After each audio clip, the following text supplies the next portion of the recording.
Most parts of the country are in the grip of drought. Failed long rains have led to crop failure, which is now exposing many citizens to starvation.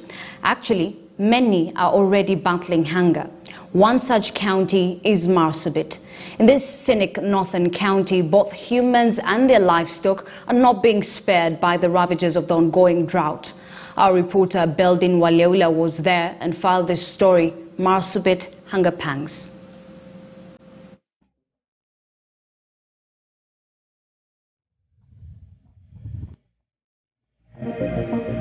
Kiangazi imetuadhiri miaka mitatu sasa. Fululizo tena. Mbeleni tulikuwa na karibu 300 ng'ombe. Sasa imeisha karibu 100 tu napaki. Several kids sometimes drop out of school because of hunger. Kuna chakula na mahali yetu hakuna chakula. Hakuna njia nyingine, sasa tunakulisha box.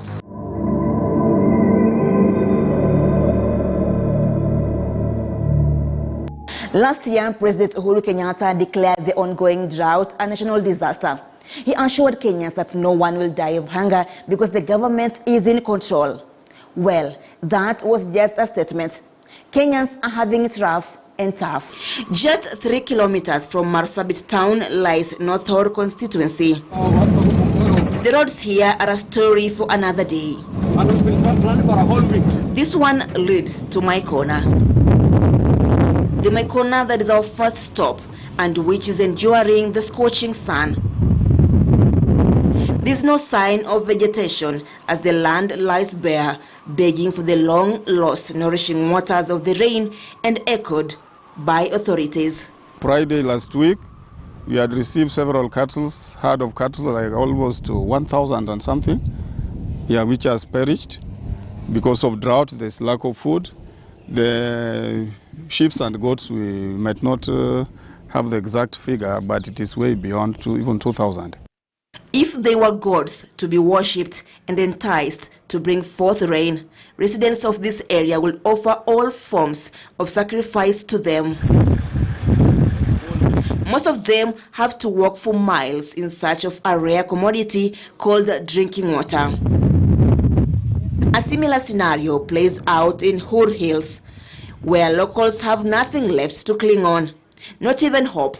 Some blame poor information flow that has led to their failure to prepare for this tragic weather phenomenon. Uliopita si bado pata mvua. Sijui kama uko down, watu wa weather focus. Hatuelezi hii mambo ya kiangazi, mvua inanyesha, mvua hainyeshi. Kama tungeambiwa, hata sisi tungefanya mpango mapema. Kuuza ng'ombe, kuuza mbuzi na ngamia. Lakini si bado sikia. Tumengojea mvua tu. Sasa ni mwaka wa 3 sasa hii. Na kule hospitali pia hakuna maji, madawa, hata tukirifaa watoto ama watu wazima. Wakifika na rifaro madawa hakuna. Hata sometimes tunakosa hata painkiller.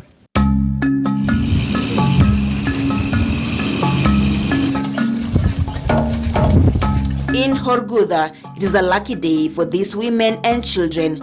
A truck belonging to an organization called Pasida has just delivered water for them. They usually trek for kilometers in search of this precious liquid in the border of Ethiopia. But the one truck of water isn't enough. Everyone is scrambling to get some before it is finished.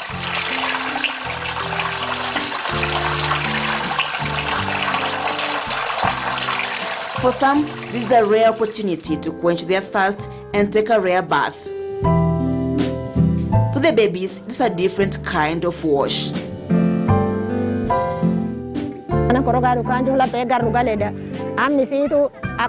Sema watoto yao wanakaa bila kukula some days kwa sababu hata ukikuwa na chakula kama una maji hakuna kitu ya kupika nayo, na wakipata wanakula mara moja, hakuna mara nyingine watakula, wanapika jioni peke yake. The whole day wanakaa hivyo.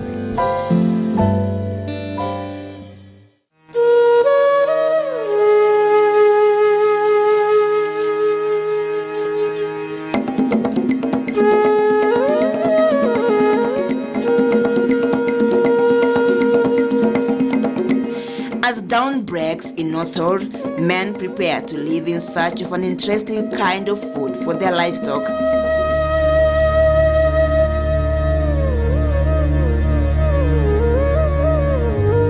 While others will be heading to their fields to count the losses. It is time to know which animals survived the night. Women and children also wake up to yet another day, clinging to nothing but hope. To the interesting kind of animal feeds, cartons cut into pieces are the only available option for this man who now struggles to feed the remaining heads of cattle. He has lost quite a number to a vengeful Mother Nature. On his account, he had 300 heads of them, but 200 have since perished.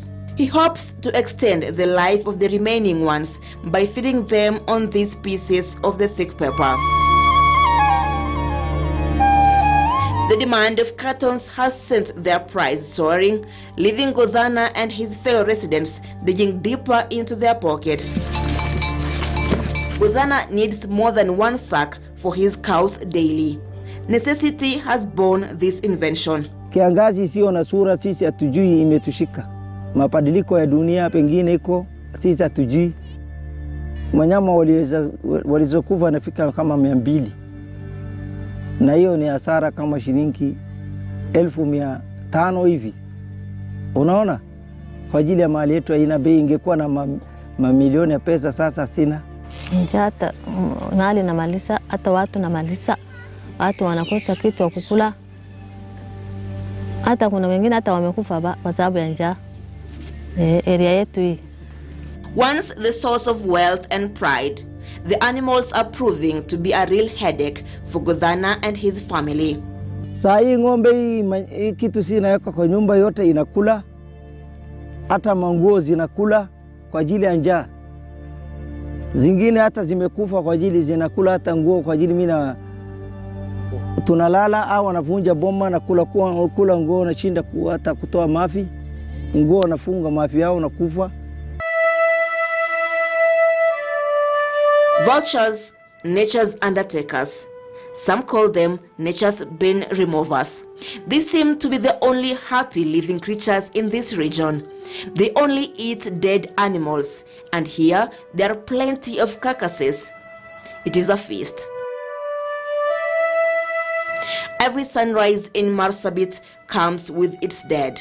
The high death ratio of livestock has created a feeling of despondency, as locals now look forward to salvaging hides which are later used in making beddings.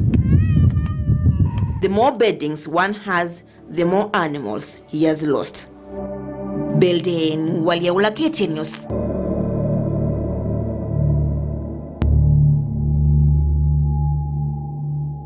This is only part 1 of this special report, Marsabit Hunger Pangs, so be sure to catch part 2 tomorrow at 7 p.m. and 9 p.m. Beldin Waleola will continue painting that grim reality of the situation in Marsabit. That leads us to another commercial break. I'll be back shortly.